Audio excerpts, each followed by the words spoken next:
Hi all, എല്ലാവർക്കും നമസ്കാരം. Assistant സെയിൽസ്മാൻ്റെ 49ാമത്തെ ദിവസത്തെ ക്ലാസ് ആണ് നമ്മുടെ ഇന്ന് ബയോളജിയിലെ രക്തത്തെക്കുറിച്ചാണ് നമ്മൾ പറയുന്നത്. PYQ അതേപോലെ തന്നെ SCRT NCRT മുഴുവൻ ഫാക്റ്റും ഇതിൽ ഉൾപ്പെടുത്തിയിട്ടുണ്ട്. ക്ലാസ് മൊത്തമായി കാണുക. അതിനുശേഷം ഇതിൻ്റെ PDF നോട്ടിന് നമ്മുടെ ടെലഗ്രാമിൽ കൂടി ജോയിൻ ചെയ്തോ. അതിൻ്റെ ലിങ്ക് താഴെ ഡിസ്ക്രിപ്ഷൻ ബോക്സിൽ അവൈലബിൾ ആണ്. അപ്പോൾ നമുക്ക് നേരെ ക്ലാസ്സിലേക്ക് കടക്കാം. ദ്രവ മാട്രിക്സ് ആയ പ്ലാസ്മ, രക്തകോശങ്ങൾ എന്നീ ഘടകങ്ങളടങ്ങിയ ഒരു ദ്രാവക യോജക കലയാണ് നമ്മൾ എന്തെന്ന് വിളിക്കുന്നത്? രക്തം എന്ന് പറയുന്നത്. ഓക്കെ, അപ്പോൾ എന്താണ് രക്തം എന്ന് ചോദിച്ചാൽ അതിൻ്റെ കറക്റ്റായിട്ടൊരു ഡെഫിനിഷനാണ് ദ്രവ മാട്രിക്സ് ആയ പ്ലാസ്മ, രക്തകോശങ്ങൾ എന്നീ ഘടകങ്ങളടങ്ങിയ ഒരു ദ്രാവക യോജക കലയാണ് രക്തം എന്ന് പറയുന്നത്. രക്തത്തെക്കുറിച്ചുള്ള പഠനം എന്താണെന്ന് ചോദിച്ചാൽ മക്കളെ, ഒത്തിരി തവണ PSC ചോദിച്ചേക്കുന്ന ചോദ്യമാണ്. രക്തത്തെക്കുറിച്ചുള്ള പഠനം, സ്റ്റഡി ഓഫ് ബ്ലഡ് എന്താണെന്ന് ചോദിച്ചു കഴിഞ്ഞാൽ അത് ഹെമറ്റോളജി ആണ് എന്നുള്ളത് ഓർത്തു വയ്ക്കുക. അപ്പോൾ രക്തത്തെക്കുറിച്ചുള്ള പഠനം അറിയപ്പെടുന്നത് ഹെമറ്റോളജി എന്നാണ്. ജീവന്റെ നദി, അങ്ങനെ തന്നെയാണ് PSC ചോദിച്ചേക്കുന്നതും. ജീവന്റെ നദി എന്നറിയപ്പെടുന്നത് ഏതാണെന്ന് ചോദിച്ചാൽ അത് രക്തമാണ്. LGS, 10th പ്രിലിംസ് മുതലായ എക്സാമുകളിലൊക്കെ ഇങ്ങനെയുള്ള ചോദ്യങ്ങൾ നമുക്ക് പ്രതീക്ഷിക്കാവുന്നതാണ്. ഓക്കെ, ഇനി രക്തത്തിൻ്റെ pH മൂല്യം എത്രയാണെന്ന് ചോദിച്ചു കഴിഞ്ഞാൽ 7.4 രക്തത്തിൻ്റെ pH മൂല്യം എന്ന് പറയുന്നത്. ഓക്കെ, ഒരു പ്രായപൂർത്തിയായ വ്യക്തിയിലെ രക്തത്തിൻ്റെ അളവ് എത്രയാണെന്ന് ചോദിച്ചാൽ 5 ലിറ്റർ മുതൽ 5.5 ലിറ്റർ വരെയാണ് ഒരു പ്രായപൂർത്തിയായ വ്യക്തിയിലെ രക്തത്തിൻ്റെ അളവെന്ന് പറയുന്നത്. 5 ലിറ്റർ മുതൽ 5.5 ലിറ്റർ വരെയാണ്. രക്തം കട്ട പിടിക്കാനെടുക്കുന്ന സമയം എത്രയാണെന്ന് ചോദിച്ചു കഴിഞ്ഞാൽ 3 മുതൽ 6 മിനിറ്റ് വരെയാണ് രക്തം കട്ട പിടിക്കാനെടുക്കുന്ന സമയം എന്ന് പറയുന്നത്. 3 മുതൽ 6 മിനിറ്റ് വരെ. രക്തം കട്ട പിടിക്കാത്ത അവസ്ഥയ്ക്ക് പറയുന്ന പേരാണ് ഹീമോഫീലിയ എന്നുള്ളത്. ലോക ഹീമോഫീലിയ ദിനം എന്നാണെന്ന് ചോദിച്ചാൽ അത് ഏപ്രിൽ 17 കൂടി ഓർത്തു വയ്ക്കുക. നമ്മൾ കഴിഞ്ഞ ദിവസം ഡിസ്കസ് ചെയ്ത് പോയതാണ്. അപ്പോൾ രക്തം കട്ട പിടിക്കാതിരിക്കുന്ന അവസ്ഥയാണ് ഹീമോഫീലിയ. നമ്മൾ ക്രിസ്മസ് രോഗം എന്നൊക്കെ പറയുന്ന രോഗം ഏതാണെന്ന് ചോദിച്ചാൽ അതിൻ്റെ ഉത്തരവും ഹീമോഫീലിയ തന്നെയാണ്. അപ്പോൾ ലോക ഹീമോഫീലിയ ദിനം എന്നാണെന്ന് ചോദിച്ചു കഴിഞ്ഞാൽ അത് ഏപ്രിൽ 17 കൂടി ഓർത്തു വയ്ക്കുക. രക്തമില്ലാത്ത ശരീരകല ഏതാണെന്ന് ചോദിച്ചാൽ അതാണ് എപ്പിത്തീലിയൽ കലയാണ്. ഏതെന്ന് പറയുന്നത് രക്തമില്ലാത്ത കല ഏതാണെന്ന് ചോദിച്ചാൽ രക്തമില്ലാത്ത ശരീരകലയാണ് എപ്പിത്തീലിയൻ കല. ഇനി മനുഷ്യ ശരീരത്തിൽ രക്തം കട്ട പിടിക്കുന്നത് തടയുന്ന രാസവസ്തു ഏതാണെന്ന് ചോദിച്ചാൽ അത് ഹെപ്പാരിനാണ്. ബേസ് ലെവൽ ചോദ്യങ്ങളാണ് കേട്ടോ ഇത്. അപ്പോൾ അതുകൊണ്ട് തന്നെ നമ്മളിതൊന്നും തെറ്റിച്ച് കളയരുത്. അത്ര ഇമ്പോർട്ടൻ്റ് ആണ്. ബേസ് GK ആണ്. ബ്ലഡ് ബാങ്കുകളിൽ രക്തം കട്ട പിടിക്കുന്നത് തടയുന്നതിന് ചേർക്കുന്ന രാസവസ്തു. എത്ര തവണയാണ് ഈ ചോദ്യം PSC ചോദിച്ചേക്കണേന്ന് PSCക്ക് പോലും അറിയില്ല. അത്രയും തവണ ചോദിച്ച ചോദ്യമാണ്. ബ്ലഡ് ബാങ്കുകളിൽ രക്തം കട്ട പിടിക്കുന്നത് തടയുന്നതിന് ചേർക്കുന്ന രാസവസ്തുവാണ് സോഡിയം സിട്രേറ്റ്. ബ്ലഡ് ബാങ്കുകളിൽ രക്തം സൂക്ഷിക്കുന്ന താപനില എത്രയാണെന്ന് ചോദിച്ചു കഴിഞ്ഞാൽ 4 ഡിഗ്രി സെൽഷ്യസിലാണ് ബ്ലഡ് ബാങ്കിൽ രക്തം സൂക്ഷിക്കുന്ന താപനില എന്ന് പറയുന്നത്. അതായത് രക്തം കേടുകൂടാതെ സൂക്ഷിച്ചു വയ്ക്കേണ്ട താപനില എത്രയാണ് എന്ന് ചോദിച്ചു കഴിഞ്ഞാൽ അത് 4 ഡിഗ്രി സെൽഷ്യസ് ആണെന്നുള്ളത് ഓർക്കുക. ബ്ലഡ് ബാങ്കിൽ അല്ലെങ്കിൽ ബ്ലഡ് ബാങ്കിൽ സൂക്ഷിക്കുന്നതാണ് 4 ഡിഗ്രി സെൽഷ്യസ്. ബ്ലഡ് ബാങ്കിൻ്റെ ഉപജ്ഞാതാവ് ആരാണെന്ന് ചോദിച്ചു കഴിഞ്ഞാൽ ചോദിച്ചേക്കണ ചോദ്യമാണ്. ചാൾസ് റിച്ചാർഡ് ഡ്രൂ ആണ്. ബ്ലഡ് ബാങ്കിൻ്റെ ഉപജ്ഞാതാവ് ആരാണെന്ന് ചോദിച്ചാൽ ചാൾസ് റിച്ചാർഡ് ഡ്രൂ ആണ്. കുളയട്ടയിലെ രക്തം കട്ട പിടിക്കുന്നത് തടയുന്ന വസ്തുവാണ് ഹിരുഡിൻ എന്ന് പറയുന്നത്. ഹിരുഡിനാണ് കുളയട്ടയിലെ രക്തം കട്ട പിടിക്കുന്നത് തടയുന്ന വസ്തുവാണ് ഹിരുഡിൻ.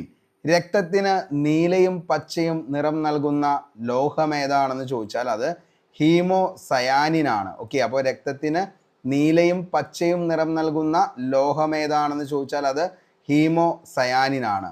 ഹീമോസയാനിൻ കാണപ്പെടുന്ന ലോഹം ഏതാണെന്ന് ചോദിച്ചാൽ മക്കളെ അത് കോപ്പർ ആണെന്നുള്ളത് ഓർത്തു വയ്ക്കുക. ഹീമോസയാനിൽ കാണുന്ന ലോഹം ഏതാണെന്ന് ചോദിച്ചാൽ കോപ്പർ ആണ്. ഇത്രയും ചോദ്യങ്ങൾ രക്തമായി ബന്ധപ്പെട്ട ബേസ് ലെവൽ ചോദ്യമാണ്. ഒരിക്കലും നമ്മൾ തെറ്റിക്കരുത്. ഏതൊരു എക്സാമിനും ചോദിക്കാം. അതായത് 10th പ്രിലിംസ് മുതൽ ഡിഗ്രി ലെവൽ എക്സാംസിന് വരെ ഇങ്ങനെയുള്ള ചോദ്യങ്ങൾ നമുക്ക് പ്രതീക്ഷിക്കാം. അപ്പോൾ അതുകൊണ്ട് തന്നെ ഞാൻ പറഞ്ഞ കാര്യം ഒന്നുകൂടി പറയാം. ശ്രദ്ധിച്ച് കേട്ടിരിക്കുക. ദ്രവ മാട്രിക്സ് ആയ പ്ലാസ്മ, രക്തകോശങ്ങൾ എന്നീ ഘടകങ്ങളടങ്ങിയ ഒരു ദ്രാവക യോജക കലയാണ് രക്തമെന്ന് പറയുന്നത്. അപ്പോൾ ദ്രവ മാട്രിക്സ് ആയ പ്ലാസ്മ, രക്തകോശങ്ങൾ എന്നീ ഘടകങ്ങൾ അടങ്ങിയ ഒരു ദ്രാവക യോജക കലയാണ് രക്തമെന്ന് പറയുന്നത്. രക്തത്തെക്കുറിച്ചുള്ള പഠനം ഏതു പേരിലാണ് അറിയപ്പെടുന്നത്? സ്റ്റഡി ഓഫ് ബ്ലഡ് എന്താണ്? ഹെമറ്റോളജി. ഹെമറ്റോളജി. അപ്പോൾ രക്തത്തെക്കുറിച്ചുള്ള പഠനമാണ് ഹെമറ്റോളജി. ജീവന്റെ നദി എന്ന് അറിയപ്പെടുന്നത് രക്തമാണ്. ജീവന്റെ നദി എന്നറിയപ്പെടുന്നത് രക്തമാണ്.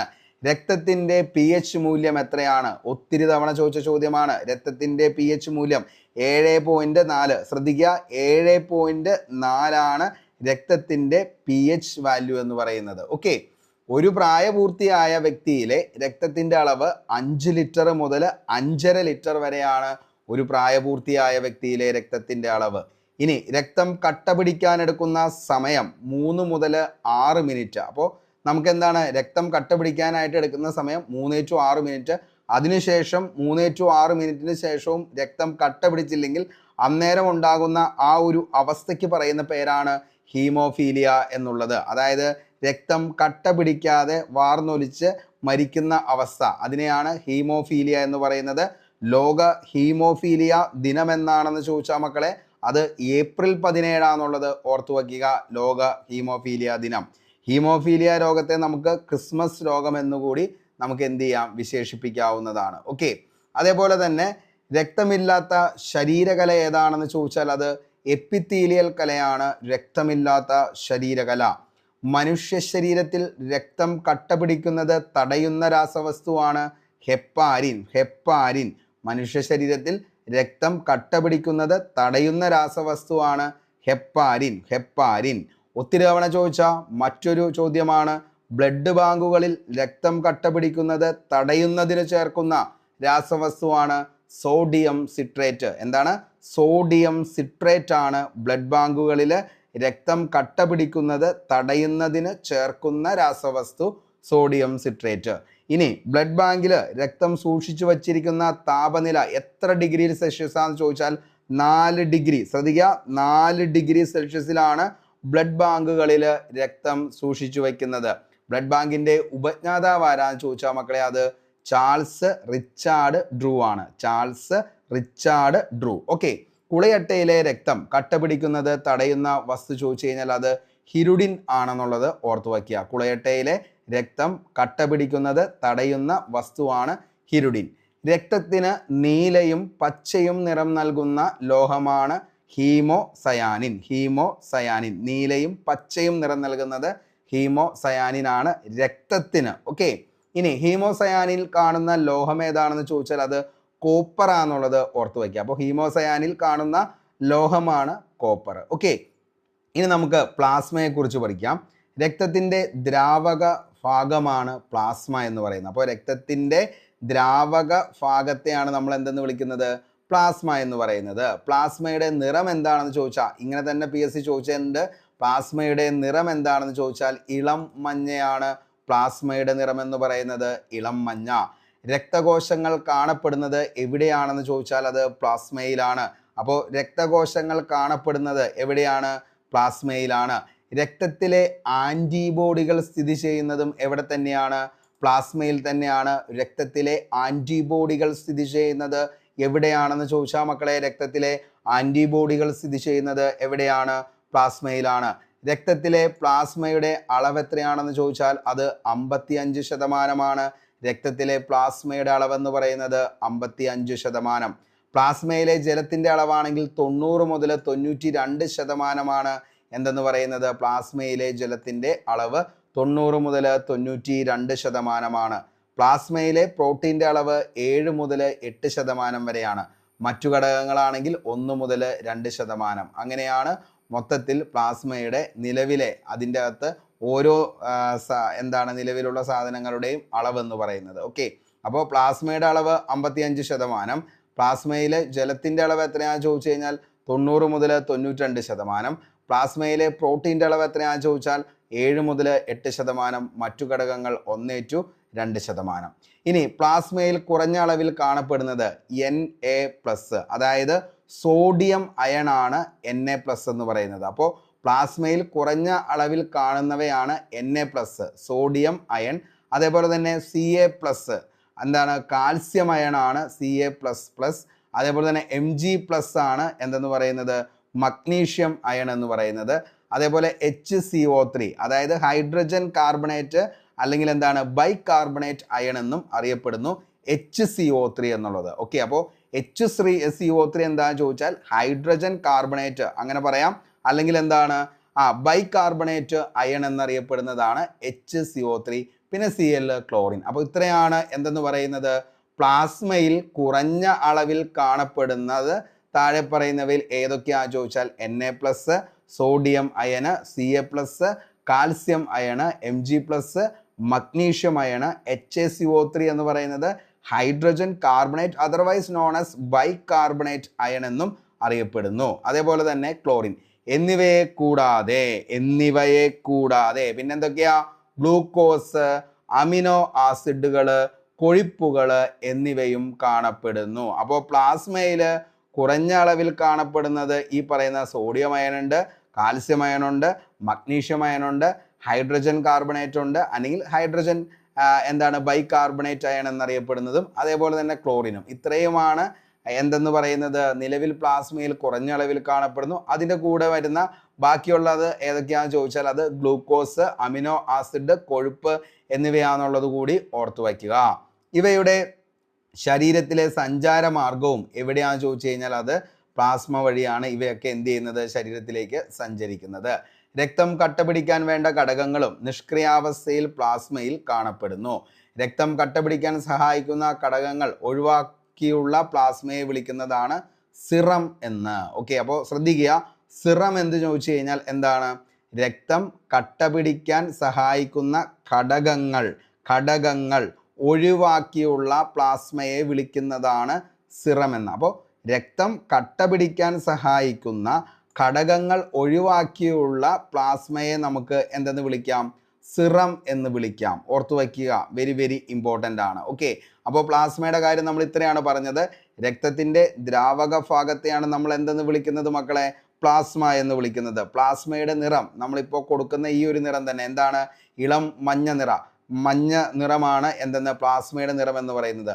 കണ്ണ് നമ്മൾ പഠിച്ചപ്പോൾ അതിൻ്റെ അകത്ത് നമ്മൾ പറഞ്ഞു കണ്ണിന് ഏറ്റവും എന്താണ് സുഖകരമായിട്ടുള്ള നിറം ഏതാണെന്ന് ചോദിച്ചു കഴിഞ്ഞാൽ അതിൻ്റെ ഉത്തരവും ഏത് തന്നെയാണ്, മഞ്ഞ തന്നെയാണ്. രക്തകോശങ്ങൾ കാണപ്പെടുന്നത് പ്ലാസ്മയിലാണ്. രക്തത്തിലെ ആൻറ്റിബോഡികൾ സ്ഥിതി ചെയ്യുന്നതും പ്ലാസ്മയിലാണ്. രക്തത്തിലെ പ്ലാസ്മയുടെ അളവ് 55%, രക്തത്തിലെ ജലത്തിൻ്റെ അളവ് 90-92%, പ്ലാസ്മ പ്രോട്ടീൻ്റെ അളവ് 7-8%, മറ്റു ഘടകങ്ങൾ 1-2%. പ്ലാസ്മയിൽ കുറഞ്ഞ അളവിൽ കാണപ്പെടുന്നത് എന്തൊക്കെയാണെന്നുള്ളത് നമ്മൾ പറഞ്ഞു. Sodium iron, calcium iron, magnesium iron, hydrogen carbonate, bicarbonate iron എന്നിവയൊക്കെയാണ്. അതിൻ്റെ കൂടെ തന്നെ ഗ്ലൂക്കോസ്, അമിനോ ആസിഡ്, കൊഴുപ്പ് എന്നിവയും കാണപ്പെടുന്നു. ഇവയുടെ ശരീരത്തിലെ സഞ്ചാരമാർഗവും ഇതിലൂടെ തന്നെയാണ്, പ്ലാസ്മയിലൂടെ തന്നെയാണെന്നുള്ളത് പറഞ്ഞു. രക്തം കട്ടപിടിക്കാൻ വേണ്ട ഘടകങ്ങളും നിഷ്ക്രിയാവസ്ഥയിൽ പ്ലാസ്മയിൽ കാണപ്പെടുന്നു. രക്തം കട്ടപിടിക്കാൻ സഹായിക്കുന്ന ഘടകങ്ങൾ ഒഴിവാക്കിയുള്ള പ്ലാസ്മയെ വിളിക്കുന്നതാണ് എന്തെന്ന്, സിറം എന്നുള്ളത് കൂടി പഠിച്ചു വയ്ക്കുക. ഇനി പ്ലാസ്മ പ്രോട്ടീനുകൾ ഏതൊക്കെയാണെന്ന് ചോദിച്ചു കഴിഞ്ഞാൽ ആൽബുമിൻ, അതായത് രക്തസമ്മർദ്ദം ക്രമീകരിക്കുന്നു. ആൽബുമിൻ എന്ത് ചെയ്യുന്നു, രക്തസമ്മർദ്ദം ക്രമീകരിക്കുന്നു. അടുത്തത് ഗ്ലോബുലിൻ, രോഗപ്രതിരോധത്തിന് സഹായകമായ ആൻറ്റിബോഡികൾ നിർമ്മിക്കാൻ സഹായിക്കുന്നു. അപ്പോൾ ഗ്ലോബുലിൻ എന്ന് പറയുന്നത് രോഗപ്രതിരോധത്തിനു സഹായകമായ ആൻറ്റിബോഡികൾ നിർമ്മിക്കാൻ സഹായിക്കുന്നത് ഗ്ലോബുലിനാണ്. ആൽബുമിൻ രക്തസമ്മർദ്ദം ക്രമീകരിക്കുന്നു. ഓർത്തു വയ്ക്കുക, വെരി വെരി ഇമ്പോർട്ടൻ്റ് ആണ്. അടുത്തതാണ് ഫൈബ്രിനോജൻ. എന്താണ്, രക്തം കട്ട പിടിക്കുന്നതിൽ പ്രധാന പങ്ക് വഹിക്കുന്നത് താഴെ പറയുന്നവയിൽ ഏത് പ്രോട്ടീൻ ആണ് എന്ന് ചോദിച്ചാൽ അത് ഫൈബ്രിനോജൻ ആണെന്നുള്ളത് ഓർത്തു വയ്ക്കുക. അപ്പോൾ പ്ലാസ്മ പ്രോട്ടീനിലെ ഏറ്റവും പ്രധാനപ്പെട്ട 3 പഠിച്ചു വച്ചോ മക്കളെ. ആൽബുമിൻ രക്തസമ്മർദ്ദം ക്രമീകരിക്കുന്നു. ഗ്ലോബുലിൻ രോഗപ്രതിരോധത്തിന് സഹായകമായ ആൻറ്റിബോഡികൾ നിർമ്മിക്കാൻ സഹായിക്കുന്നു. ഫൈബ്രിനോജൻ രക്തം കട്ടപിടിക്കുന്നതിൽ പ്രധാന പങ്ക് വഹിക്കുന്നു. ഫൈബ്രിനോജൻ. ഓക്കെ, ഇനി പാറ്റയുടെ രക്തത്തിൻ്റെ നിറം, ഇത് ബേസ് ലെവൽ LGS ലെവലിൽ ചോദിക്കാൻ ചാൻസ് ഉള്ളതാണ്. പാറ്റയുടെ രക്തത്തിൻ്റെ നിറം എന്ന് പറയുന്നത് എന്താണ്? യെസ്, വെളുപ്പാണ് പാറ്റയുടെ രക്തത്തിൻ്റെ. ഇനി നീരാളിയുടെ രക്തത്തിൻ്റെ നിറം ഏതാണെന്ന് ചോദിച്ചു കഴിഞ്ഞാൽ ഏതാണ്? അത് നീലയാണ്. മണ്ണിരയുടെ രക്തത്തിൻ്റെ നിറം ഏതാണെന്ന് ചോദിച്ചാൽ അത് ചുവപ്പാണ്. കുളയട്ടയുടെ, ഇത് ചോദിച്ചിട്ടുണ്ട് PSC, കുളയട്ടയുടെ രക്തത്തിൻ്റെ നിറം എന്താണ് എന്ന് ചോദിച്ചാൽ അത് ഏത് നിറമാണ്? കുളയട്ടയുടെ രക്തത്തിന് പച്ച നിറമാണ്. കുളയട്ടയുടെ രക്തത്തിന് പച്ച നിറമാണെന്നുള്ളത് ഓർക്കുക. അപ്പോൾ വെള്ള നിറമുള്ള രക്തം ഏത് എന്താണ് ജീവിയുടെ ആണെന്ന് ചോദിച്ചു കഴിഞ്ഞാൽ അത് പാറ്റയുടെയാണ്. എന്തെന്ന് പറയുന്നത്? വെളുപ്പ്. നീല ചോദിച്ചു കഴിഞ്ഞാൽ അത് നീരാളിയാണ്.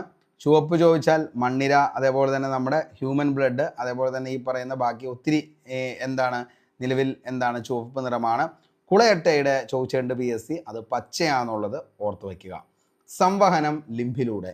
രക്തത്തെ കൂടാതെ മനുഷ്യനിൽ പദാർത്ഥങ്ങളുടെ സംവഹനത്തിന് സഹായിക്കുന്ന മറ്റൊരു ശരീര ദ്രവം ഏതാണെന്ന് ചോദിച്ചാൽ അതാണ് ലിംബ് അല്ലെങ്കിൽ ലസികാ ദ്രവം എന്ന് പറയുന്നു. ഓക്കെ, അപ്പോൾ രക്തത്തെ കൂടാതെ മനുഷ്യനിൽ പദാർത്ഥങ്ങളുടെ സംവഹനത്തിന് സഹായിക്കുന്ന മറ്റൊരു ശരീരദ്രവമാണ് ലസികാ ദ്രവം എന്ന് പറയുന്നത്, അല്ലെങ്കിൽ ലിംബ്. ലിംബ് നിറമില്ലാത്തതും ശരീരത്തിലെ രോഗപ്രതിരോധ ശക്തിക്ക് നിദാനമായ സവിശേഷ കോശങ്ങളായ ലിംബോസൈറ്റുകൾ അടങ്ങിയിട്ടുള്ളതുമാണ്. കൂടാതെ ഇവ പോഷകങ്ങളും ഹോർമോണുകളും വഹിച്ചുകൊണ്ട് പോകുന്നു.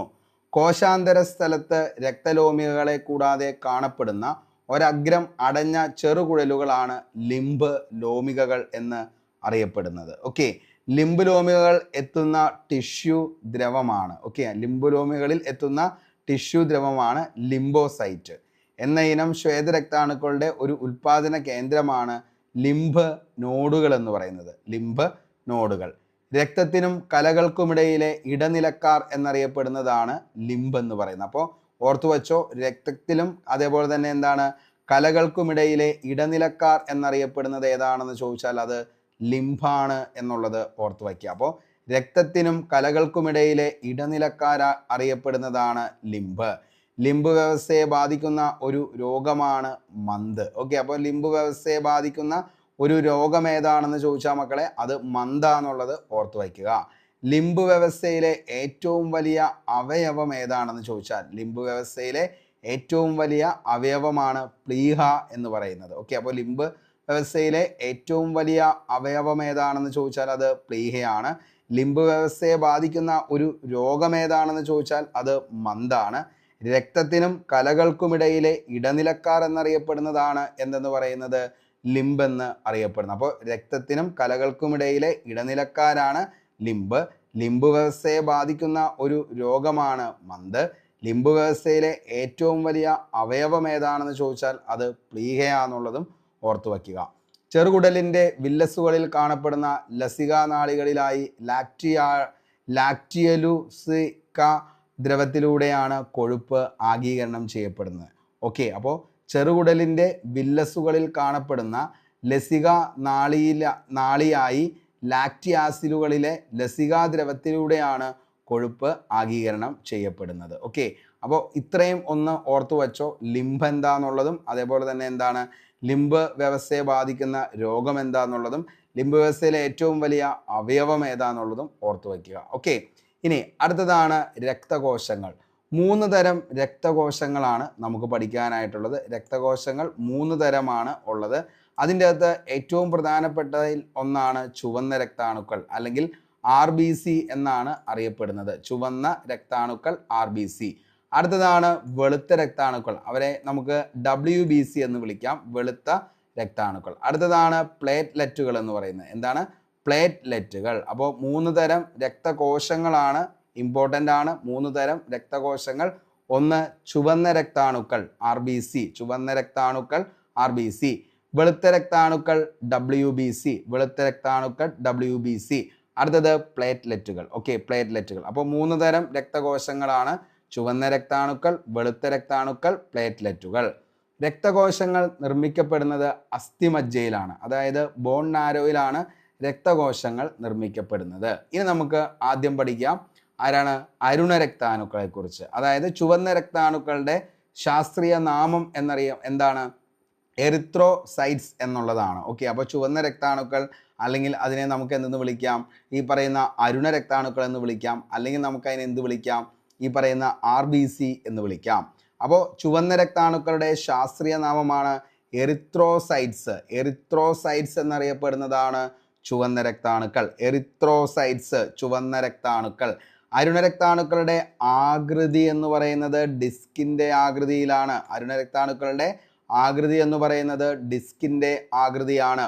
രക്തത്തിൽ ഏറ്റവും കൂടുതൽ കാണപ്പെടുന്ന രക്തകോശങ്ങളാണ് അരുണ രക്താണുക്കൾ അല്ലെങ്കിൽ ചുവന്ന രക്തകോശങ്ങൾ അഥവാ RBC എന്ന് പറയുന്നത്. ഓക്കെ, അപ്പോൾ രക്തത്തിൽ ഏറ്റവും കൂടുതൽ കാണപ്പെടുന്ന രക്തകോശങ്ങൾ ഏതാണെന്ന് ചോദിച്ചാൽ മക്കളെ, അത് അരുണ രക്തകോശങ്ങൾ അഥവാ ചുവന്ന രക്തകോശങ്ങൾ അല്ലെങ്കിൽ RBC ആണ്. ചുവന്ന നിറത്തോടു കൂടിയതും ഹീമോഗ്ലോബിൻ ഉള്ളത് കൊണ്ടുമാണ് ഇവയ്ക്ക് ചുവന്ന നിറമുള്ളതും ഈ പേര് ലഭിച്ചതും. ഓക്കെ, അപ്പോൾ ചുവന്ന രക്താണുക്കൾ എന്താണ്, ഹീമോഗ്ലോബിൻ ഉള്ളത് കൊണ്ടാണ് രക്തത്തിന് എന്ത് ചെയ്യുന്നത്, ചുവന്ന നിറം ഉണ്ടാകുന്നത്. ഓക്കെ, അപ്പോൾ അതുകൊണ്ടാണ് ഇതിനെ എന്തെന്ന് പറയുന്നത്, അരുണ രക്താണുക്കൾ, ചുവന്ന രക്താണുക്കൾ, RBC എന്ന പേരിലൊക്കെ ഇത് അറിയപ്പെടുന്നത്. ഒത്തിരി തവണ ചോദിച്ച മറ്റൊരു ചോദ്യമാണ് അരുണ രക്താണുക്കളുടെ ശരാശരി ആയുസ് എത്രയാണെന്ന് ചോദിച്ചാൽ 120 ദിവസം മാത്രമാണ് അരുണ രക്താണുക്കളുടെ എന്താണ് ശരാശരി ആയുസ് എന്ന് പറയുന്നത്. 120 ദിവസമാണ് അരുണ രക്താണുക്കളുടെ ശരാശരി ആയുസ് എന്ന് പറയുന്നത്. 120 ദിവസമാണുള്ളത് ഓർത്തു വയ്ക്കുക. അതിനുശേഷം ഇവ പ്ലീഹയിൽ വച്ച് നശിപ്പിക്കപ്പെടുന്നു.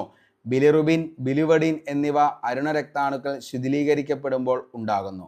1 മില്ലി രക്തത്തിലെ അരുണ രക്താണുക്കളുടെ എണ്ണം എത്രയാണെന്ന് ചോദിച്ചാൽ 45 ലക്ഷം മുതൽ 60 ലക്ഷം വരെയാണ് 1 മില്ലി രക്തത്തിലെ അരുണ രക്താണുക്കളുടെ എണ്ണം എത്രയാണെന്ന് ചോദിച്ചു കഴിഞ്ഞാൽ 45 ലക്ഷം മുതൽ 60 ലക്ഷം വരെയാണുള്ളത് ഓർത്തു വയ്ക്കുക. ശ്വസനവാതകങ്ങളുടെ സംവഹനവുമായി ബന്ധപ്പെട്ട രക്തകോശമാണ് അരുണ രക്താണുക്കൾ എന്ന് പറയുന്നത്. ഓക്കെ, അപ്പോൾ ശ്വസനവാതകങ്ങളുടെ സംവഹനവുമായി ബന്ധപ്പെട്ട രക്തകോശമാണ് അരുണ രക്താണുക്കൾ.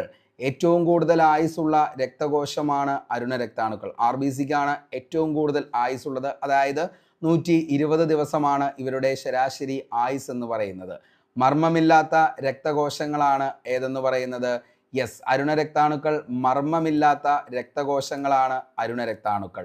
ഭൂരിഭാഗം സസ്തനികളിലും പൂർണ്ണ വളർച്ചയെത്തിയ അരുണ രക്താണുക്കളിൽ മർമ്മം അഥവാ ന്യൂക്ലിയസ് ഉണ്ടായിരിക്കുകയില്ല. ഓക്കെ, മർമ്മത്തോടു കൂടിയ ചുവന്ന രക്താണുക്കൾ ഉള്ള ജീവിയാണ് ഏതെന്ന് പറയുന്നത്, ഒട്ടകം എന്ന് പറയുന്നത്. ഇത് നമുക്കൊരു LGS അല്ലെങ്കിൽ 10th പ്രിലിംസിന് ചോദിക്കാൻ ചാൻസ് ഉള്ള ഒരു ചോദ്യമാണ്. ഓക്കെ, അപ്പോൾ മർമ്മത്തോടു കൂടിയ ചുവന്ന രക്താണുക്കളുള്ള ജീവി ഏതാണെന്ന് ചോദിച്ചാൽ മക്കളെ, അത് ഒട്ടകമാണെന്നുള്ളത് ഓർത്തു വയ്ക്കുക. ഓക്സിജനെ രക്തത്തിലേക്ക് ആഗീകരണം ചെയ്യുന്ന രക്തത്തിലെ ഘടകം ഏതാണെന്ന് ചോദിച്ചാൽ അതാണ് ഏതെന്ന് പറയുന്നത്.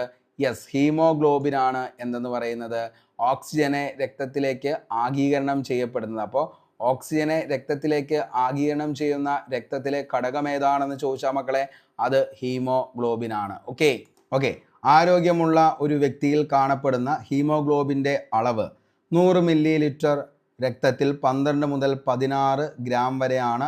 ആരോഗ്യമുള്ള ഒരു വ്യക്തിയിൽ കാണപ്പെടുന്ന ഹീമോഗ്ലോബിൻ്റെ അളവ് എത്രയാണെന്ന് ചോദിച്ചാൽ 12 മുതൽ 16 ഗ്രാം വരെയാണ്. ഹീമോഗ്ലോബിൻ തന്മാത്രകൾ ശ്വസനവാതകങ്ങളുടെ സംവഹനത്തിൽ വളരെ പ്രധാന പങ്ക് വഹിക്കുന്നു. ഹീമോഗ്ലോബിനിൽ അടങ്ങിയിരിക്കുന്ന ലോഹം ഇങ്ങനെ തന്നെ PSC ചോദിച്ചിട്ടുണ്ട് നിരവധി തവണ. PYQ ഒക്കെ ചെയ്തുകൊണ്ടിരിക്കുന്ന ഉദ്യോഗാർത്ഥിയാണെങ്കിൽ തീർച്ചയായിട്ടും നിങ്ങൾ കണ്ടിട്ടുണ്ടാവും. ഹീമോഗ്ലോബിനിൽ അടങ്ങിയിരിക്കുന്ന ലോഹം ഏതാണെന്ന് ചോദിച്ചാൽ മക്കളെ, ഇരുമ്പാണ് എന്നുള്ളത് ഓർത്ത് വയ്ക്കുക. ഹീമോഗ്ലോബിനിൽ അടങ്ങിയിരിക്കുന്ന ലോഹം ഏതാണെന്ന് ചോദിച്ചാൽ അത് ഇരുമ്പാണ്. രക്തത്തിൽ ഇരുമ്പിൻ്റെ അഭാവം മൂലമുണ്ടാകുന്ന രോഗമാണ് അനീമിയ. രക്തത്തിൽ ഇരുമ്പിൻ്റെ അഭാവം മൂലമുണ്ടാകുന്ന രോഗം ഏതാണെന്ന് ചോദിച്ചാൽ അത് അനീമിയയാണ്. രക്തത്തിൽ ഇരുമ്പിൻ്റെ അഭാവം മൂലമുണ്ടാകുന്ന രോഗമാണ് അനീമിയ എന്നുള്ളത് ഓർത്തു വയ്ക്കുക. അപ്പോൾ ഇത്രയാണ് അരുണ രക്താണുക്കളുമായി ബന്ധപ്പെട്ട് നമുക്ക് ഇമ്പോർട്ടൻ്റ് ആയിട്ടുള്ള പഠിക്കാനുള്ള പറഞ്ഞ കാര്യങ്ങൾ ഞാൻ ഒന്നുകൂടി പറയാം. ചുവന്ന രക്താണുക്കളുടെ ശാസ്ത്രീയ നാമമാണ് എറിത്രോസൈറ്റ്സ്. ഓക്കെ, അപ്പോൾ എറിത്രോസൈറ്റ്സ് എന്നറിയപ്പെടുന്നതാണ് ചുവന്ന രക്താണുക്കൾ, അരുണ രക്താണുക്കൾ, RBC. അരുണ രക്താണുക്കളുടെ ആകൃതി ഏത് ആകൃതിയിലാണെന്ന് ചോദിച്ചാൽ മക്കളെ, ഏതാകൃതിയിലാണ് കാണപ്പെടുന്നത്? ഡിസ്കിൻ്റെ ആകൃതിയിലാണ് കാണപ്പെടുന്നത്. രക്തത്തിൽ ഏറ്റവും കൂടുതൽ കാണപ്പെടുന്ന രക്തകോശങ്ങളാണ് അരുണ രക്തകോശങ്ങൾ അഥവാ ചുവന്ന രക്തകോശങ്ങൾ അഥവാ RBC. ചുവന്ന നിറത്തോട് കൂടിയതും ഹീമോഗ്ലോബിൻ ഉള്ളതുകൊണ്ടുമാണ് ഇവയ്ക്ക് ചുവന്ന നിറമുള്ളതും ഈ പേര് ലഭിച്ചതും. അരുണരക്താണുക്കളുടെ ശരാശരി ആയുസ് ശ്രദ്ധിക്കുക, അരുണരക്താണുക്കളുടെ ശരാശരി ആയുസ് എത്രയാണെന്ന് ചോദിച്ചാൽ 120 ദിവസമാണെന്നുള്ളത് ഓർത്ത് വയ്ക്കുക. 120 ദിവസം. അതിനുശേഷം ഇവ പ്ലീഹയിൽ വച്ച് നശിപ്പിക്കപ്പെടുന്നു. ബിലിറുബിൻ, ബിലിവെർഡിൻ എന്നിവ അരുണരക്താണുക്കൾ ശിഥിലീകരിക്കപ്പെടുമ്പോൾ ഉണ്ടാകുന്നു. 1 മില്ലി ലിറ്റർ രക്തത്തിലെ അരുണരക്താണുക്കളുടെ എണ്ണം 45 ലക്ഷം മുതൽ 60 ലക്ഷം വരെയാണ്. ശ്വസനവാതകങ്ങളുടെ സംവഹനവുമായി ബന്ധപ്പെട്ട രക്തകോശമാണ് അരുണരക്താണുക്കൾ. ഏറ്റവും കൂടുതൽ ആയുസ്സുള്ള രക്തകോശമാണ് അരുണരക്താണുക്കൾ. ഏറ്റവും കൂടുതൽ ആയുസ്സുള്ള രക്തകോശമാണ് അരുണരക്താണുക്കൾ RBC. മർമ്മമില്ലാത്ത രക്തകോശങ്ങളാണ് അരുണരക്താണുക്കൾ. മർമ്മമില്ലാത്തത്. ഭൂരിഭാഗം സസ്തനികളിലും പൂർണ്ണ വളർച്ചയെത്തിയ അരുണരക്താണുക്കളിലും മർമ്മം അഥവാ ന്യൂക്ലിയസ് ഉണ്ടായിരിക്കുകയില്ല. മർമ്മത്തോടു കൂടിയ ചുവന്ന രക്താണുക്കളുള്ള ജീവി ഏതാണെന്ന് ചോദിച്ചാൽ അതേ പഠിച്ചു വച്ചോ. ഏതാണ്? നമ്മുടെ ഒട്ടകമാണെന്നുള്ളത് ഓർത്തു വയ്ക്കുക. അപ്പോൾ മർമ്മത്തോടു കൂടിയ ചുവന്ന രക്താണുക്കളുള്ള ജീവിയാണ് ഒട്ടകം. ഓക്സിജനെ രക്തത്തിലേക്ക് ആഗീകരണം ചെയ്യുന്ന രക്തത്തിലെ ഘടകമാണ് ഹീമോഗ്ലോബിൻ. ആരോഗ്യമുള്ള ഒരു വ്യക്തിയിൽ കാണപ്പെടുന്ന ഹീമോഗ്ലോബിൻ്റെ അളവ് 100 മില്ലി ലിറ്റർ രക്തത്തിൽ 12 മുതൽ 16 ഗ്രാം വരെയാണ്. ഹീമോഗ്ലോബിൻ തന്മാത്രകൾ ശ്വസനവാതകങ്ങളുടെ സംവഹനത്തിൽ വളരെ പ്രധാന പങ്ക് വഹിക്കുന്നു. ഹീമോഗ്ലോബിനിൽ അടങ്ങിയിരിക്കുന്ന ലോഹമാണ് ഇരുമ്പ്. അതേപോലെ രക്തത്തിൽ ഇരുമ്പിൻ്റെ അഭാവം മൂലമുണ്ടാകുന്ന രോഗമാണ് അനീമിയ. അടുത്തത് ശ്വേതരക്താണുക്കളെ കുറിച്ച് നമുക്കിനി പഠിക്കാം. ശ്വേതരക്താണുക്കളുടെ ശാസ്ത്രീയ നാമമാണ് ലൂക്കോസൈറ്റ്. ഓർത്തു വയ്ക്കുക, ശ്വേതരക്താണുക്കളുടെ ശാസ്ത്രീയ നാമമാണ് ലൂക്കോസൈറ്റ്. ശ്രദ്ധിക്കുക, ലൂക്കോസൈറ്റ് ആണ് ശ്വേതരക്താണുക്കളുടെ ശാസ്ത്രീയ നാമം. ശ്വേതരക്താണുക്കളുടെ ആയുർദൈർഘ്യം എന്ന് പറയുന്നത് വളരെ കുറഞ്ഞ ദിവസങ്ങൾ മാത്രമാണുള്ളൂ. നമ്മൾ അരുണരക്താണുക്കളെ വെച്ച് കമ്പയർ ചെയ്യുമ്പോൾ 120 ദിവസം എന്നുള്ളത് ഇവിടെ വരുമ്പോൾ 10 to 15 ദിവസം മാത്രമാണ് ശ്വേതരക്താണുക്കളുടെ ആയുർദൈർഘ്യം എന്ന് പറയുന്നത്. അപ്പോൾ സ്റ്റേറ്റ്മെന്റ് ലെവലിലുള്ള ചോദ്യങ്ങളൊക്കെ നമുക്ക് ചോദിക്കാം. ശ്വേതരക്താണുക്കളുമായി ബന്ധപ്പെട്ട താഴെ പറയുന്ന പ്രസ്താവനയിൽ ശരിയായത് മാത്രം തിരഞ്ഞെടുക്കുക. അങ്ങനെയുള്ള ചോദ്യങ്ങളൊക്കെ വരുമ്പോൾ അതിൻ്റെ അകത്ത് നമുക്ക് ഇങ്ങനെ പ്രതീക്ഷിക്കാം. ശ്വേതരക്താണുക്കളുടെ ശാസ്ത്രീയ നാമം ലൂക്കോസൈറ്റ്. ശ്വേതരക്താണുക്കളുടെ ആയുർദൈർഘ്യം 10 to 15 ദിവസം.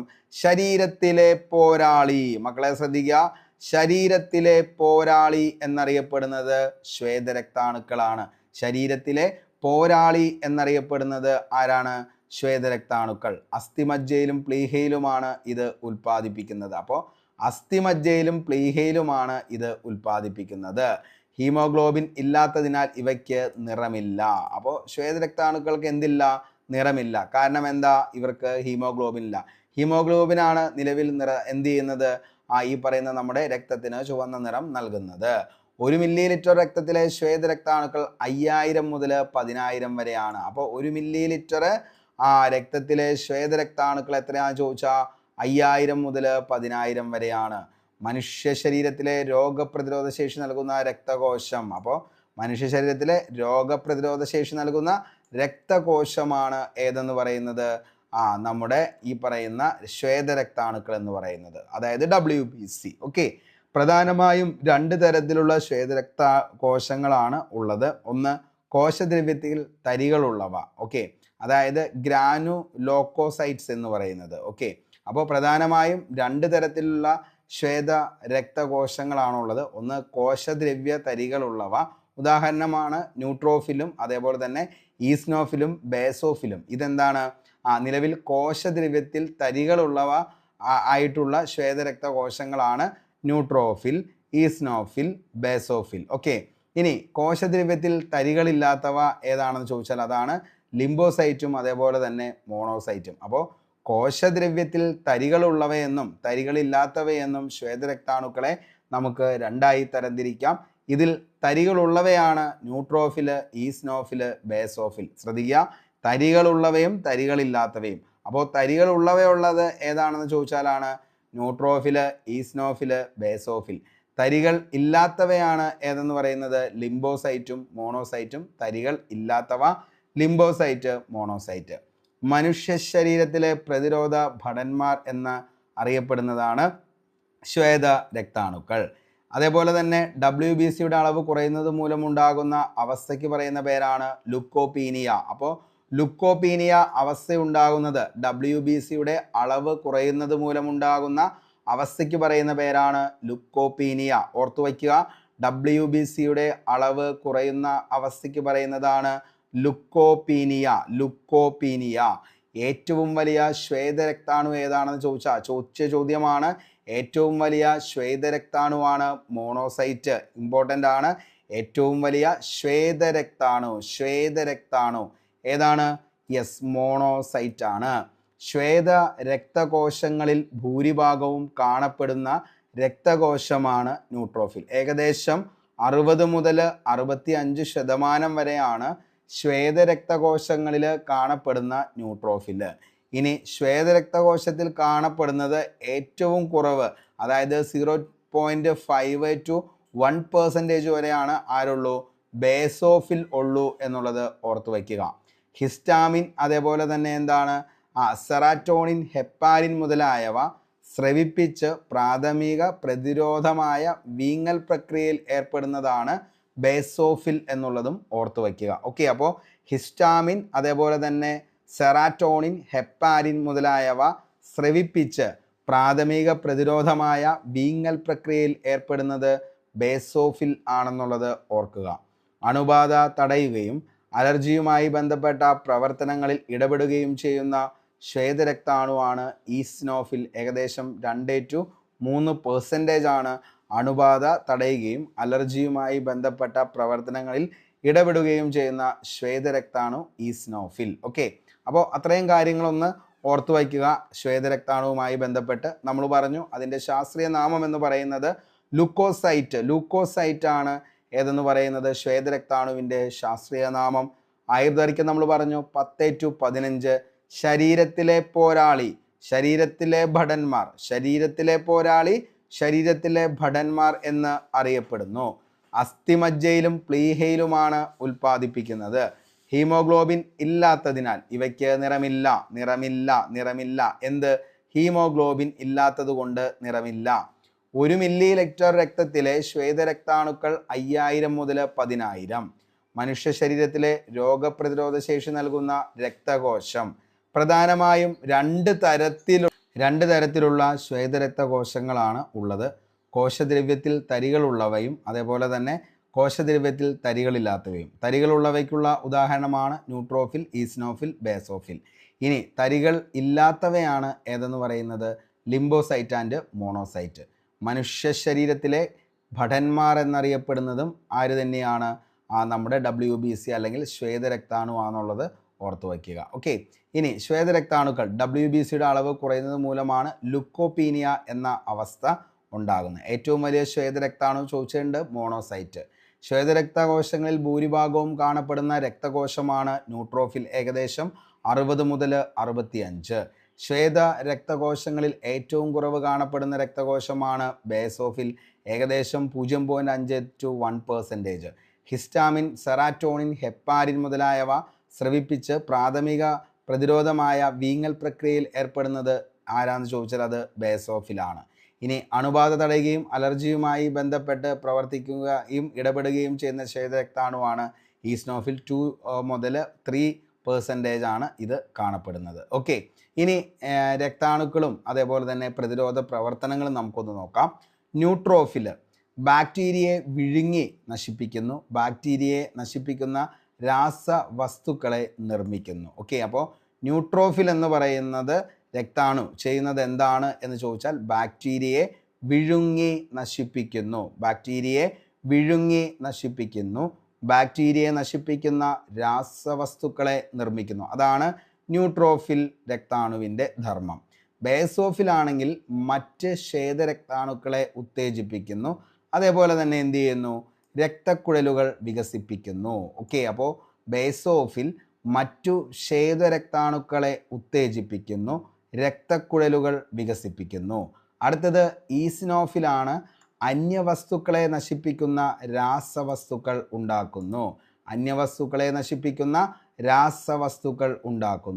അടുത്തത് മോണോസൈറ്റ്, രോഗാണുക്കളെ വിഴുങ്ങി നശിപ്പിക്കുന്നു. ലിംബോസൈറ്റ് രോഗാണുക്കളെ നശിപ്പിക്കുന്നത് ലിംബോസൈറ്റ് ആണ്. ഓക്കെ, അപ്പോൾ ഇത്രയും കാര്യം ഒന്ന് ഓർത്തു വെച്ചോ. രക്താണുക്കളും അതിൻ്റെ പ്രതിരോധ പ്രവർത്തനവും എന്താണെന്നുള്ളത്. ഓക്കെ, അപ്പോൾ ആദ്യത്തെയാണ് ന്യൂട്രോഫില്. എന്ത് ചെയ്യുന്നു? ബാക്ടീരിയയെ വിഴുങ്ങി നശിപ്പിക്കുന്നു. ബാക്ടീരിയ നശിപ്പിക്കുന്ന രാസവസ്തുക്കളെ നിർമ്മിക്കുന്നു. ബേസോഫിൽ മറ്റു ശ്വേതരക്താണുക്കളെ ഉത്തേജിപ്പിക്കുന്നു, രക്തക്കുഴലുകൾ വികസിപ്പിക്കുന്നു. ഈസ്നോഫിൽ അന്യവസ്തുക്കളെ നശിപ്പിക്കുന്ന രാസവസ്തുക്കൾ ഉണ്ടാക്കുന്നു. മോണോസൈറ്റ് രോഗാണുക്കളെ വിഴുങ്ങി നശിപ്പിക്കുന്നു. ലിംബോസൈറ്റ് രോഗാണുക്കളെ നശിപ്പിക്കുന്നു. ഇത്രയൊന്ന് ഓർത്തു വയ്ക്കുക. വിങ്ങൽ പ്രതികരണം. മുറിവോ രോഗാണുബാധയോ ഉണ്ടാകുമ്പോൾ കേടുപറ്റിയ കോശങ്ങൾ ഉൽപ്പാദിപ്പിക്കുന്ന രാസവസ്തുക്കൾക്ക് കാരണം സംഭവിക്കുന്ന ലോമികൾ വികസിക്കുന്നു, രക്തപ്രവാഹം കൂടുന്നു. മുറിവോ ക്ഷതമോ ഉണ്ടാകുമ്പോൾ ആ ഭാഗം വിങ്ങുന്നതിനുള്ള കാരണം രക്തത്തിലെ പ്ലാസ്മയും കൂടുതൽ ശ്വേതരക്താണുക്കളും രക്തക്കുഴലിൽ നിന്നും മുറിവേറ്റ ഭാഗത്തേക്ക് എത്തുന്നത് കൊണ്ടാണ് മുറിവോ ക്ഷതമോ ഉണ്ടാകുമ്പോൾ ആ ഭാഗം വിങ്ങുന്നതിനുള്ള കാരണമെന്ന് പറയുന്നത്. ഓക്കെ, ഇനി ഫാഗോസൈറ്റോസിസ് രോഗാണുക്കളെ വിഴുങ്ങി നശിപ്പിക്കുന്ന പ്രവർത്തനത്തിന് പറയുന്നതാണ് ഫാഗോസൈറ്റോസിസ് എന്ന് പറയുന്നത്. അപ്പോൾ രോഗാണുക്കളെ വിഴുങ്ങി നശിപ്പിക്കുന്ന പ്രവർത്തനത്തിന് പറയുന്ന പേരാണ് ഫാഗോസൈറ്റോസിസ് ആണ് രോഗാണുക്കളെ വിഴുങ്ങി നശിപ്പിക്കുന്ന പ്രവർത്തനത്തിന് പറയുന്നതാണ് ഫാഗോസൈറ്റോസിസ് നടത്തുന്ന കോശങ്ങളാണ് ഫാഗോസൈറ്റുകൾ. അപ്പോൾ ഫാഗോസൈറ്റോസിസ് നടത്തുന്ന കോശങ്ങളെയാണ് നമ്മൾ എന്തെന്ന് വിളിക്കുന്നത്? ഫാഗോസൈറ്റുകൾ എന്ന് പറയുന്നത്. അതായത് ഫാഗോ എന്ന് പറഞ്ഞു കഴിഞ്ഞാൽ വിഴുങ്ങലെന്നും സൈറ്റ് എന്ന് പറഞ്ഞു കഴിഞ്ഞാൽ കോശമെന്നുമാണ്. അപ്പോൾ വിഴുങ്ങൽ കോശം എന്നാണ് അതിൻ്റെ മലയാളത്തിലെ അർത്ഥം എന്ന് പറയുന്നത്. അപ്പോൾ ഫാഗോസൈറ്റോസിസ് നടത്തുന്ന കോശങ്ങളാണ് ഫാഗോസൈറ്റുകൾ. അതായത് രോഗാണുക്കളെ വിഴുങ്ങുന്നവയാണ് ഏതെന്ന് പറയുന്നത്? ഈ പറയുന്ന ഫാഗോസൈറ്റോസിസ് എന്ന് പറയുന്ന ആ ഒരു കോശത്തിൻ്റെ ധർമ്മം എന്ന് പറയുന്നത്. ശ്വേതരക്താണുക്കളായ ഫാഗോസൈറ്റുകൾ മോണോസൈറ്റും അതേപോലെ തന്നെ ന്യൂട്രോഫിലുമാണ്. ഓക്കെ, അപ്പോൾ ശ്വേതരക്താണുക്കളായ ഫാഗോസൈറ്റുകൾ ഏതൊക്കെയാണെന്ന് ചോദിച്ചു കഴിഞ്ഞാൽ അത് മോണോസൈറ്റും ന്യൂട്രോഫിലാണെന്നുള്ളതും ഓർത്തു വയ്ക്കുക. അടുത്തതാണ് ലിംബോസൈറ്റ്. പ്രത്യേക പ്രതിരോധം വഴി രോഗാണുക്കളെ നശിപ്പിക്കുന്ന ശ്വേതരക്താണുക്കളാണ് ഏതെന്ന് പറയുന്നത്? ലിംബോസൈറ്റുകൾ എന്ന് പറയുന്നത്. ഏകദേശം 20 മുതൽ 25% ഏത് തന്നെയാണ്? ലിംബോസൈറ്റ് ആണ്. അപ്പോൾ പ്രത്യേക പ്രതിരോധം വഴി രോഗാണുക്കളെ നശിപ്പിക്കുന്ന ശ്വേതരക്താണുക്കളാണ് ലിംബോസൈറ്റ്. ലിംബോസൈറ്റുകൾ 2 തരത്തിലാണ് കാണപ്പെടുന്നത്. ഇവ രണ്ടും ശരീരത്തിൻ്റെ രോഗപ്രതിരോധ പ്രതികരണങ്ങളിൽ ഏർപ്പെട്ടിരിക്കുന്നു. ശരീരത്തിലെത്തുന്ന ആൻറ്റിജനുകൾക്കെതിരെ ബി ലിംബോസൈറ്റുകൾ ഉൽപ്പാദിപ്പിക്കുന്ന പ്രോട്ടീനാണ് ആൻറ്റിബോഡികൾ എന്ന് പറയുന്നത്. ഓക്കെ, അപ്പോൾ എന്താണ്? ശരീരത്തിലെത്തുന്ന ആൻറ്റിജനുകൾക്കെതിരെ ബി ലിംബോസൈറ്റുകൾ ഉൽപ്പാദിപ്പിക്കുന്ന പ്രോട്ടീനുകളെയാണ് ആൻറ്റിബോഡികൾ എന്ന് പറയുന്നത്. ആൻറ്റിബോഡികൾ രോഗാണുക്കളെ നശിപ്പിക്കുന്ന രീതികളാണ് ബാക്ടീരിയയുടെ കോശസ്ഥലത്തെ ശിഥിലീകരിച്ച് അവയെ നശിപ്പിക്കുന്നു. ആൻറ്റിജനുകളുടെ വിഷാംശത്തെ നിർവീര്യമാക്കുന്നു. മറ്റു ശ്വേതരക്താണുക്കളെ ഉത്തേജിപ്പിച്ച് രോഗാണുക്കളെ നശിപ്പിക്കുന്നു. അസ്ഥിമജ്ജയിൽ വെച്ച് പാകപ്പെടുന്നവയാണ് ബി ലിംബോസൈറ്റുകൾ. ബി ലിംബോസൈറ്റുകൾ ഉൽപ്പാദിപ്പിക്കുന്ന പ്രതിരോധ രാസവസ്തുക്കളായ ആൻറ്റിബോഡികൾ അറിയപ്പെടുന്നതാണ് ഇമ്മ്യൂണോ ഗ്ലോബുലിനുകൾ എന്ന് പറയുന്നത്. അപ്പോൾ ഇമ്മ്യൂണോ ഗ്ലോബുലിനുകൾ എന്നറിയപ്പെടുന്നത് ബി ലിംബോസൈറ്റുകൾ ഉൽപ്പാദിപ്പിക്കുന്ന പ്രതിരോധ രാസവസ്തുക്കളായ ആൻറ്റിബോഡികൾ അറിയപ്പെടുന്നതാണ് ഇമ്മ്യൂണോ ഗ്ലോബുലിനുകൾ എന്ന് അറിയപ്പെടുന്നത്. ഇമ്മ്യൂണോ ഗ്ലോബുലിനുകൾ ശ്രദ്ധിക്കുക, ഇമ്മ്യൂണോ ഗ്ലോബുലിനുകൾ. തൈമസ് ഗ്രന്ഥിയിൽ വെച്ച് പാകപ്പെടുന്നവയാണ് ടി ലിംബോസൈറ്റുകൾ. ടി ലിംബോസൈറ്റുകൾ എവിടെ വെച്ചാൽ? തൈമസ് ഗ്രന്ഥിയിൽ വെച്ച് പാകപ്പെടുന്നവയാണ് ടി ലിംബോസൈറ്റുകൾ. ടി ലിംബോസൈറ്റുകളുടെ പ്രവർത്തനങ്ങളാണ് മറ്റ് പ്രതിരോധ കോശങ്ങളെ ഉത്തേജിപ്പിക്കുന്നു, വൈറസ് ബാധിച്ച കോശങ്ങളെ നശിപ്പിക്കുന്നു, ക്യാൻസർ കോശങ്ങളെ നശിപ്പിക്കുന്നു. അപ്പോൾ ടി ലിംബോസൈറ്റുകളുടെ പ്രവർത്തനങ്ങളെല്ലാം നല്ലത് തന്നെയാണ്. അതായത് എന്താണ്? നിലവിൽ ക്യാൻസർ കോശങ്ങളെ നശിപ്പിക്കുന്നു, വൈറസ് ബാധിച്ച കോശങ്ങളെ നശിപ്പിക്കുന്നു, അതേപോലെ തന്നെ മറ്റ് പ്രതിരോധ കോശങ്ങളെ ഉത്തേജിപ്പിക്കുന്നതും ടി ലിംബോസൈറ്റുകളാണ്. അവയുടെ പ്രവർത്തനങ്ങളാണെന്നുള്ളത് ഓർത്തു വയ്ക്കുക.